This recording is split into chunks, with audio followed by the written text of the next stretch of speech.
પિતા Shrinathji, Yamunaji, Mahaprabhuji. Hello friends, good morning. આજે ફરીથી હું અમારા ભગવાનના તમને દર્શન કરાવું છું. બધા જ અમારા જે ભગવાન બિરાજમાન છે એમના દર્શન કરી લેજો. And welcome to Nena Savaliya vlog. I hope કે તમે બધા મસ્ત મજામાં હશો. Thank you for watching. જે લોકો અમારા વ્લોગ્સ જોવે છે એન્ડ આવો જ પ્રેમ એન્ડ સપોર્ટ અમને આપતા રહેજો. અને આ બાજુ આપણે જોઈએ તો આપણું મોર્નિંગ સ્ટાર્ટ થઈ ગયું છે ઘીથી. કાલે આપણે જે માખણ કર્યું તેનું ઘી ગરમ થાય છે. એન્ડ અહીંયા આપણે ચાના પાત્ર મૂકી દીધા છે કિચનમાં. અને આપણે મેં ને પપ્પાએ સવારનો નાસ્તો કરી લીધો છે. હવે બધા પોતપોતાની રીતે ઉઠશે ને આપણે બધાને આપણે વારાફરતી વ્લોગમાં મળી લેશું. એન્ડ વરસાદનું આપણે કહીએ તો વરસાદ હવે 2-3 દિવસથી કન્ટિન્યુ ધીમો ધીમો ચાલુ જ છે. સુરત દાદા આપણને દેખાય એવી આપણે હમણાં તો સંભાવના રાખી શકતા નથી. કાલે પણ એવું થયું, તડકો હતો થોડી વાર, ત્યાં થોડી વારમાં વરસાદ, તડકામાં પણ વરસાદ જ પડતો હતો. એટલે અંબાલાલની આગાહી ક્યારેક સાચી પણ પડી જાય છે, બાકી આપણે અંબાલાલ નથી. આપણે બ્રિજેશભાઈનો હેલ્ધી નાસ્તો રેડી છે. ભાખરી, માખણ, ગરમા ગરમ ચા. ચાલો બધા બ્રેકફાસ્ટ કરવા. આજે છે ને આપણે ઉપરના ટેરેસથી વ્યૂ જોઈએ. કેવો વ્યૂ આવે છે જોઈએ. તો પપ્પાએ જો પ્લાસ્ટિક મૂકી દીધો છે. હા, અને નીચે ન પડે ને એટલે.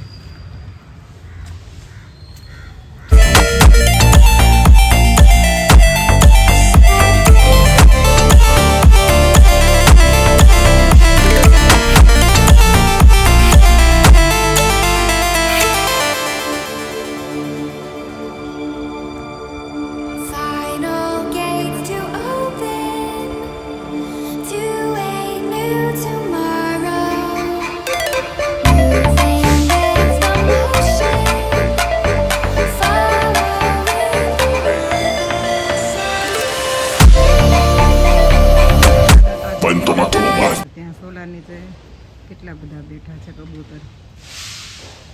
વરસાદમાં એમને પણ એક આશરો જોઈએ બેસવા માટે. અને આ કબૂતર જોઈએ વરસાદની મજા માણે છે.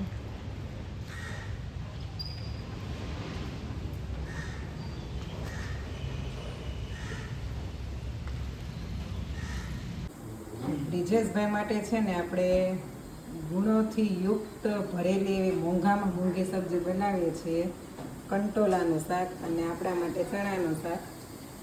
ને આ બાજુ મારો દીકરો ઉઠી ગયો છે. હારું, ગુડ મોર્નિંગ.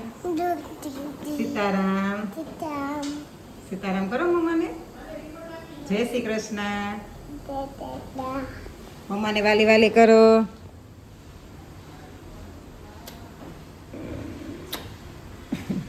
આ વિક્સ કેમ લઈને આવ્યો તું? હે, તું કેમ વિક્સ લઈને આવ્યો? બ્રિજેશને આપણે પૂછ્યું ને કે કંટોલાના ગુણ કયા કયા, એમાં કયા તત્વો એવા હોય કે આપણે એને ખાવા જોઈએ. તો એમ કહે છે કે એ ખાઈએ ને તો આપણી ઇમ્યુનિટી વધે. એકચ્યુઅલી કેટલા દિવસથી કહેતો હતો એને સિઝન પ્રમાણે બધા શાકભાજી અને ફ્રૂટ ખાવા હોય. તો ચોમાસામાં ખાવા લાયક સૌથી બેસ્ટ શાકભાજી હોય ને તો કંટોલા છે. જોકે એનો ભાવ બહુ વધારે છે, બધા શાકભાજી કરતાં 4 ગણો વધારે. આપણે 80નું કિલો આવે જનરલ બધું સબ્જી, અને આ 80નું 250. અને તમે આખા ચોમાસામાં વેઇટ કરશો ને આનો ભાવ ઉતરવાનો, તો પણ એનો ભાવ એઝ ઇટ ઇઝ જ રહે છે.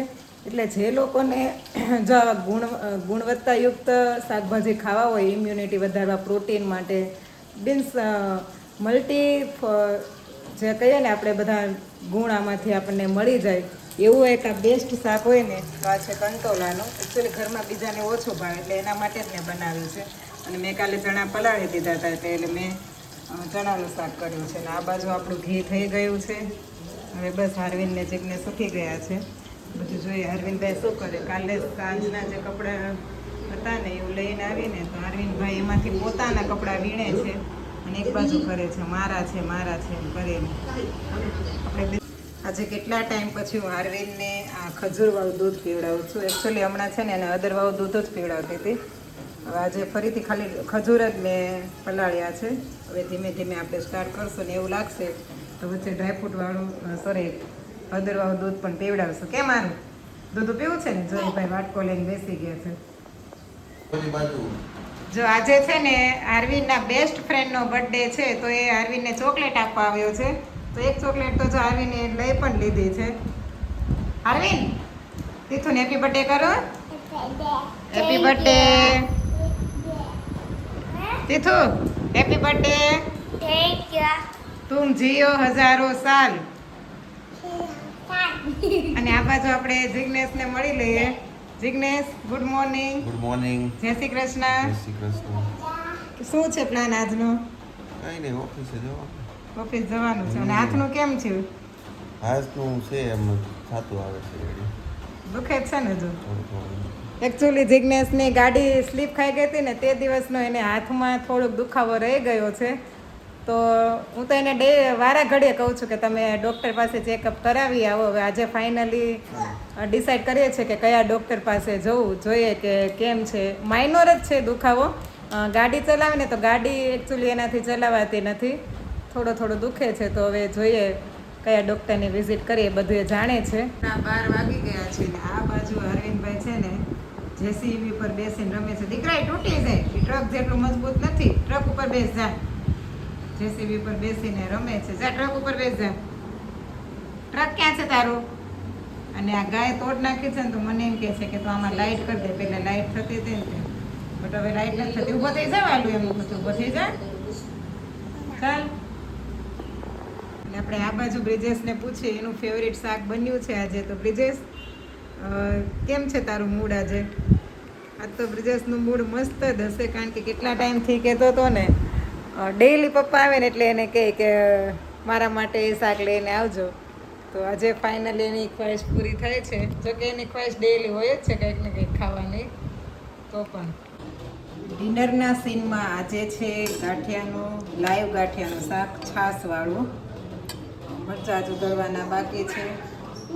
શું હે? ભાઈના અમુક શબ્દો તો એવા હોય ને કે આપણે સમજ જ ન પડે શું બોલે છે. તું શું કહે છો? હે? ભૂ પીવું છે? તો ભૂ પીવું છે એમ તો તું ભૂ તો હમણાં પી ને કયો. શું નહીં? હમણાં તો મમ્માએ આપ્યું હતું તને પીવાનું છે. ઓકે. અને આ બાજુ આપણે જોઈએ તો આરામ છે. અને બ્રિજેશભાઈ છે ને न्यूज़ જોવે છે. आरएनए रियल न्यूज़ है एनालिसिस क्या भारत विरोध में कुछ रच रहा है तुर्की. ओके છે બ્રિજેશ ન્યૂઝ. બોલ જા ને મને તો જોશો તો કહેતો ખરા. આરવીન કહે હે આરવીન કહે હારું તો પાણી પીશો કે ઢોળશો બધે? ક્યાં ઢોળું? હે જો પપ્પા ખાવા બેઠા ને તો અરવિંદભાઈ સાથે સાથે બેસી ગયા છે એની બાજુમાં ખાવા. શું ખાય છો હારું? હે શું? ઉભા રે, હું આપું છું. ઉભા રે. દૂધ છે, છાશ નથી. લે વાટકો આમ કર. ધીમે ધીમે પીજો. ઓકે. છે ને થોડું જ આપવું પડે, નહીં તો પાછળ ઢોળી દે આખે. આપણી આ રોટલી આજે રેડી છે. હમણાં આપણે જોઈએ ને તો આજે પેપર લીક થયું અને આ સોનમ વાંગચુકે જે બધું આપણા માટે જે કાર્ય કરે છે, તો આપણે એ જ વાતને આપણે રાખવી જોઈએ કે આ એક વિકાસશીલ દેશ છે આપણો ઇન્ડિયા. તો એ વિકાસશીલ દેશ આખા યુથ પર ટકેલો છે. આજનો યુવાન છે એના ઉપર એ આખો દેશ ટકેલો છે. એ આગળ વધશે તો આખો દેશ આગળ વધશે.